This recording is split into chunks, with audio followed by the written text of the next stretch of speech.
Hi guys! Welcome na naman sa ating panibagong video content. For today's video, ayan guys, samahan nyo ulit ako magluto serye ng minatamisang bituka ng manok at karning baboy. Ayan guys, tara, let's go.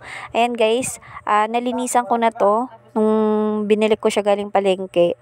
Nabili ko na siya ng nalaga na. Tapos nung pag-uwi ko, nilinisan ko siya bago siya nilagay sa rep. Tapos nung nilagay ko siya sa rep guys, nilinisan ko ulit. Tapos yan guys, pinakuluan ko siya sa isa't kalahating basong tubig. Nilagyan ko siya ng laurel at saka ng pamintang durog. Tapos pinakuluan ko. Tapos after nun, nilinisan ko ulit siya guys. Ayan. Nagayat ko na rin siya guys, yung ating labanos. Tapos yan guys, ginayat ko na rin siya hiniwa-hiwa ko siya ng maliliit lang guys, yung ating bituka or isaw ng manok guys. Ayan. Hiniwa-hiwa ko lang siya, yung katamtaman lang guys, kasi lilinisan ko pa ulit yan. Yun dun sa running water. Ayan. Para matanggal yung nasa loob niya. Yan, maliliit lang talaga yung gayat ko. Pinagtyagaan ko talaga siyang linisan, guys. Kasi alam niyo na, marami pa yung laman sa loob. Kaya kailangan linisan. Siyempre, kakainin natin yan. Ayan. Tapos, yung ating sibuyas at bawang, ginayat ko na rin. At saka yung luya, pang patanggal lansa. Tapos yan, hindi ko na pinakita yung video ko na nilinisan ko isa-isa guys.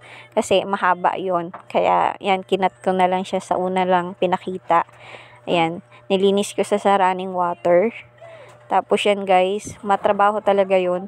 Tapos yan guys, nagsama din ako ng konting karning baboy na laman. Tapos ginisa ko na yung ating sibuyas, bawang at luya. Tapos yan, sinunod ko yung ating karning baboy na konti lang. Para pandagdag sa ating isaw. Kasi konti lang yun guys, baka hindi magkasya sa amin. Kaya dinagdagan ko siya.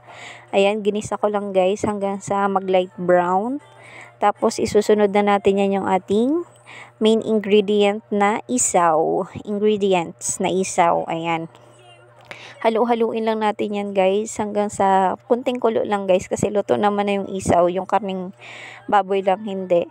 Ayan. Kunting pakulo lang guys. Tapos, nagtunaw rin ako ng dyan guys. Tawag dito. Ng harina sa tubig, isang basong tubig yung hinalo ko dyan. Ayan, sinunod ko na rin yung ating labanos. Maninipis lang yung gayat ko guys para madaling lumambot pag pinakuluan natin guys. Ayan, papaano lang natin yan, igigisa lang natin yung mga yan para lahat yung kanilang lasa ay magsama-sama. Ayan, gisa-gisa lang natin. Tapos sinama ko na rin yung dahon ng laurel guys habang ginigisa ko. Tapos yan yung ating mixture na isang baso yan guys. Tapos yung harina ko ay isa't kalahating kutsara. Dapat cornstarch, wala ako nun kaya harina na lang yung pinalit ko guys.